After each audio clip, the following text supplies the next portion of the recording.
తెలంగాణ కళాకారులకు సంబంధించి కూడా కొంతమంది మీద కక్ష సాధింపులు పెట్టేసి వాళ్ళు సాంస్కృతిక సారథి నుంచి తీసేసిండ్రు, వాళ్ళని ఇబ్బంది పెడతా ఉన్నారు అనేది ఒక వాదన అనిపిస్తుంది. ఎందుకంటే నువ్వు కూడా ఒక సంస్కృత సారథివి కాబట్టి. అవునన్నా. నిజమా? నిజమే. అంటే కేసీఆర్ గారు తెలంగాణ రాష్ట్రం వచ్చిన తర్వాత ఉమ్, కళాకారులకు చాలా గొప్ప మనసుతోటి భారతదేశంలోనే ఎవ్వరు చేయనటువంటి ఒక గొప్ప ప్రయత్నం చేసిండు. అది 550 మంది కళాకారులని, ఇప్పుడు 583 మంది. ఉమ్, అందులో నేను ఒక మైనస్ అయినా. అవును.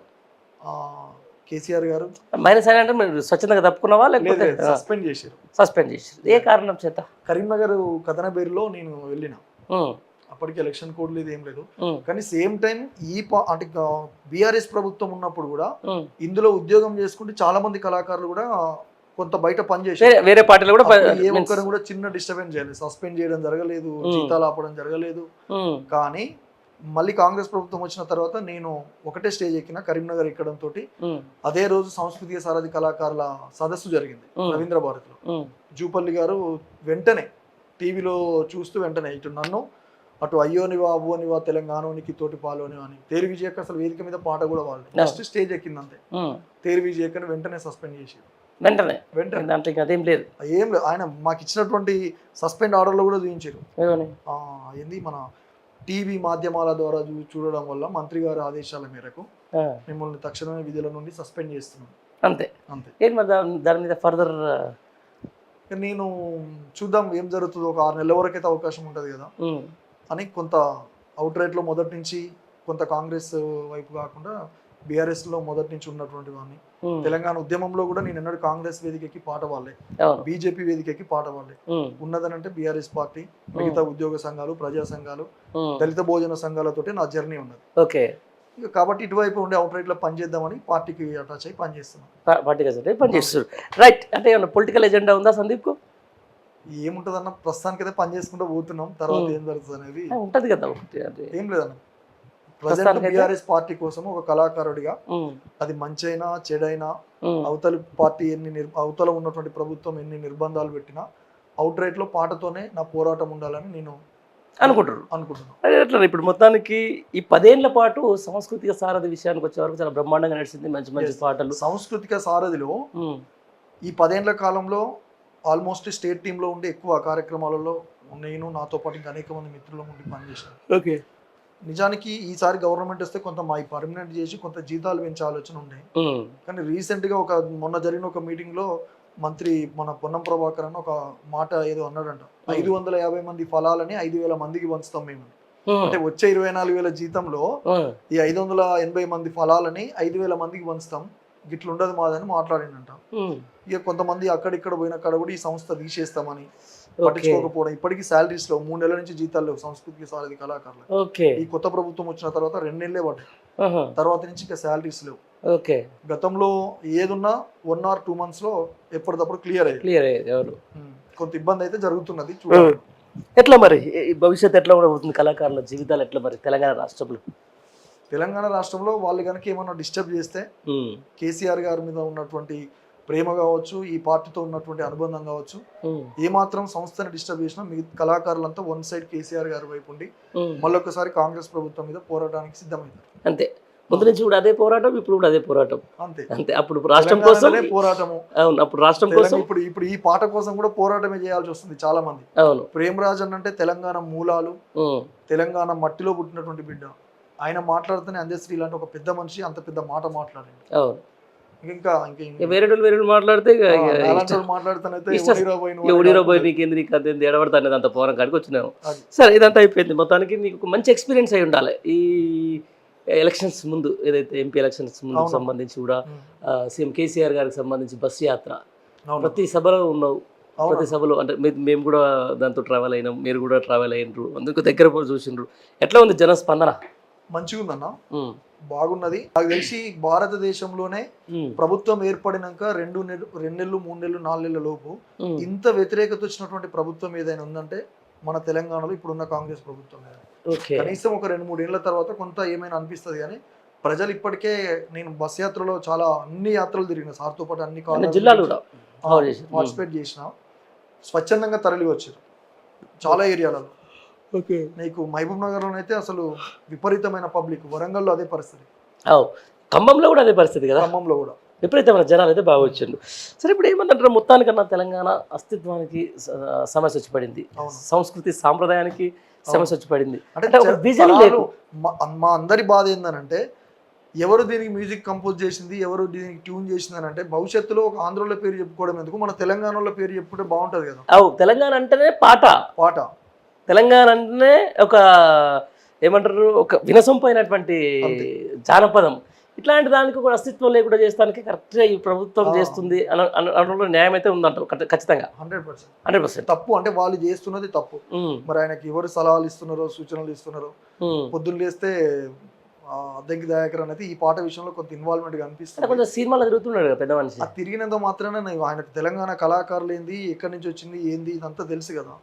కొంత మా సలహాలు ఇస్తే బాగుంటది. ఎందుకంటే రేవంత్ రెడ్డి గారికి తెలంగాణ ఉద్యమం గురించి తెలియదు, తెలంగాణ కవుల గురించి తెలియదు, తెలంగాణ సాహిత్యం మీద కూడా పెద్దగా పట్టు లేదు. పాటలో మార్పులు చేర్పులు అని అంటున్నారు, పెద్దగా అయితే పట్టు లేదు. అవును, మరి ఏం మార్పులు చేస్తారో చూడాలి. దశాబ్ద ఉత్సవాలు జరుగుతాయి రేపు 2వ తారీఖు, ఒకటే రోజు, ఎక్కువే ఉండవు. ఏమైనా వచ్చిందా మరి మీ కళాకారులకు? మీరు ఉద్యమకారులు, ఉద్యమం నుంచి ఉన్నోళ్ళు అందరు ఉద్యమకారులను పిలిపించేసి భారీ ఎత్తున సత్కరించుకుంటామని చెప్పేసి అంటున్నారు. అయితే ఉద్యమకారులు అంటే నిన్న మొన్న ఒక పేరు ఏమి వింటున్నామంటే అన్న, కేసీఆర్ గారితో పాటు హరీష్ రావు గారితో పాటు ఈటల రాజేంద్ర అన్న, కొంతమంది పేర్లు చెప్తున్నారు. అందులో బండి సంజయ్ పేరు కూడా వస్తుంది. బండి సంజయ్ తెలంగాణ ఉద్యమం లేడు. బండి సంజయ్ తెలంగాణ ఉద్యమానికి ఏం సంబంధం? బండి సంజయ్కి తెలంగాణ ఉద్యమానికి సంబంధం లేదు, అవును. కానీ మరి ఆయన పేరు కూడా వస్తున్నది. మరి వీళ్ళందరూ సన్మానిస్తారంటారా? సన్మానాలు ఎవరి సమక్షంలో? సోనియా గాంధీ గారి సమక్షంలో. ఇప్పుడు ఎందుకు సోనియా గాంధీ గారికి ఇప్పుడు అంటే ఆమె మీద ఎందుకు అంత దశాబ్దోత్సవాలు అత్యంత ఎక్కువ ప్రియారిటీ? అంటే కాంగ్రెస్ పార్టీ ఏం చేస్తున్నదంటే తెలంగాణ ఇచ్చింది మేమే, ఇక్కడ కొట్లాడింది ఏం లేదని మాట్లాడుతున్నారు. కానీ ఇచ్చింది అనడానికంటే ముందు దగ్గర ఇక్కడ 1000 మందికి పైగా విద్యార్థులు చనిపోయారు. మరి అది కూడా ఒకసారి మనం అది చూసిన తర్వాతకి ఆలోచించాలి కదా. అవును, అదే అంటున్నా. భారతదేశానికి స్వతంత్రం ఇచ్చింది ఎలిజబెత్ రాణి అయితే, మరి స్వతంత్రం వీళ్ళందరూ గాంధీ ఏం చేయలేదా? వాళ్ళు స్వతంత్రం చేయలేదా? స్వతంత్ర పోరాటం చేయలేదా? చేసిరు పోరాటం చెప్పితే తెలంగాణ ఎందుకు వచ్చింది? ఎలిజబెత్ రాణి దేశానికి స్వతంత్రం ఎక్కడిది? ఇప్పుడు ఈ వాదన ఇట్నే ఉంది కదంట. అంటే వీళ్ళకు ఒక అది లేదు, ఒక విజన్ లేదు, ఇచ్చిన వాళ్ళు గొప్ప. ఇప్పుడు వాళ్ళ సమక్షంలో ఈ దశాబ్ద ఉత్సవాలు జరగాలి. నేను ఏమంటున్నా అంటే అసలు తెలంగాణ ఉద్యమం జరిగినప్పుడు రేవంత్ రెడ్డి లాంటి వాళ్ళే తెలంగాణ ఉద్యమంలో లేరు. తెలంగాణ విద్యార్థుల మీదకి తుపాకీ పట్టుకొని పోయింది రేవంత్ రెడ్డి. ఈ తెలంగాణ ఉద్యమం గురించి ఎట్లా తెలుస్తుంది, తెలంగాణ చరిత్ర గురించి ఎట్లా తెలుస్తుంది, తెలంగాణ సాహిత్యం గురించి ఎట్లా తెలుస్తుంది? ఒక 50 పాటల పేర్లు చెప్పమనంటే కేసీఆర్ గారితో పాటు టీఆర్ఎస్ పార్టీలో ఉన్నటువంటి అగ్రశ్రేణి నాయకత్వం మొత్తం చెప్తారు. ఆ పాట పేరు చెప్తారు, పాట రాసింది చెప్తారు, పాట వాడిన వాళ్ళ పేర్లు చెప్తారు. అవును, రేవంత్ రెడ్డికి ఒక్క పాట గురించి అయినా తెలుసా? తెలుసు. ఏదో అంటే సెంటిమెంట్ తోటి నేను రాగానే ఒక దళిత భోజనం రాసినటువంటి గీతాన్ని రాష్ట్ర గీతం చేసిన సానుభూతి కోసం తప్ప దాంట్లో మళ్ళా బయట నుంచి తీసుకొచ్చినటువంటి దాంట్లో సానుభూతి ఏముందన్నా? ఇప్పటిదాకా తెలంగాణ రాష్ట్ర గీతాన్ని రచించిన అందశ్రీ అని అనుకున్నాం ప్రజలు. మనం అంటున్నాం రేపటి నుంచి ఏం చేస్తారు, కీరవాణి కంపోజ్ చేసిన సాంగ్ కనుకాడికి పోతుంది. ఎందుకంటే ఒక గ్లోబల్ వైజ్ గా కొంచెం అది ఉంటుంది కాబట్టి అస్తిత్వం పోతున్నట్టే కదా. అందశ్రీ లాంటి పేరుని ప్రపంచ స్థాయిలో మళ్ళొకసారి మాట్లాడుకోకుండా ఉండడం కోసమే కీరవాణి అనే ఒక ఆంధ్రకు సంబంధించినటువంటి సంగీత దర్శకుని తీసుకొచ్చి రుద్దుతున్నాడు. చారిత్రక తప్పిదం ఇది. రేపటి భవిష్యత్తులో అందరు చెప్పుకునే పేరు కూడా కీరవాణిదే ఉంటుందని మేము అనుకుంటున్నాం. ఎందుకంటే వాళ్ళు ఎక్స్పోజ్ చేయడం కూడా అట్లే చేస్తారు. ఆల్రెడీ చేసి ఉన్నదన్న. నేను అదే అంటున్నా, ఉద్యమకారులకు అండగా పెట్టుకొని, ఉద్యమకారులను ముందు పెట్టుకొని, ఎందుకంటే ఉద్యమ నేపథ్యం లేదు ఇప్పుడు. అక్కడ కోదండరామ్కి అదే జరిగింది. ఎమ్మెల్సీ అనేది నోట్ల బుక్ పెట్టేసి మళ్ళీ ఏమంటే కక్కిచ్చేసి అదే అటు అద్దంకి దయాకరణ అయితే పాపం ఇక సొంత జిల్లాలకే అడుగు పెట్టలేని పరిస్థితి. ఇక్కడ అందశ్రీ గారికి ఇదే పరిస్థితి. ఇట్లా అయితే మరి ఎందుకు ఇట్లా తెలంగాణ ఉద్యమకారులకు సంబంధించి అయితేనేది తెలంగాణ ఉద్యమంతో ఉన్న వాళ్ళందరినీ ప్రభని నీరుగార్చే ప్రయత్నం చేస్తున్నాడు ఈ గుమ్మేసి. అందుకే మేము ఒక పాట చేసినాము, వద్దురా నాయన కాంగ్రెస్ పాలన. ఈ సందర్భంగా మా కోసం 2 లైన్లు. వద్దురా నాయన ఈ కాంగ్రెసు పాలన, వద్దురా నాయన, వద్దురా నాయన ఈ నయవంచన పాలన, వద్దురా నాయన. అమలుగాని హామీలతో వారు గ్యారంటీలతో అధికారం చేతబట్టి అరిగోసలు పెడుతుండ్రు. వద్దురా అరెరరే వద్దురా అరెచల్ వద్దురా నాయన ఈ కాంగ్రెసు పాలన, వద్దురా నాయన. రైతు బంధు రానే లేదు, దళిత బంధు లేనే లేదు, పింఛను పెంచింది లేదు, ఆశపడితే మోసమాయే. చెరువును నింపింది లేదు, కరువును ఆపింది లేదు. వరగన్లా వానబడితే వచ్చి చూసి నోడెలేడు. కోరి చేసుకున్న మొగడు ఎగిరెగిరి తన్నినట్లు, కోరి చేసుకున్న మొగడు ఎగిరెగిరి తన్నినట్లు.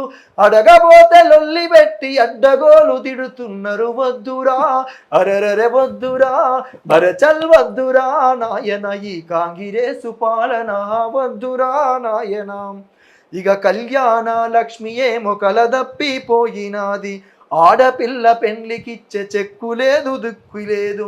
తులమెత్తు బంగారం మీది నుంచి పెడతామని వలవేసి గుంజినారు, ఓట్లు బాగా పొందినారు. మాసమైన ఇయ్యలేదు ఈ మోసకారి కాంగిరేసు, మాట దప్పి కూసున్నది. వద్దురా అరరరె వద్దురా నాయన ఈ కాంగిరేసు పాలన, వద్దురా నాయన. ఈ పాట మొన్న సార్ బస్ యాత్రలో చాలా అద్భుతంగా మంచి రెస్పాన్స్ వచ్చింది దీనికి సంబంధించి. ప్రస్తుతం ఉన్న పరిస్థితులు దాంట్లో ఉన్నాయి కాబట్టి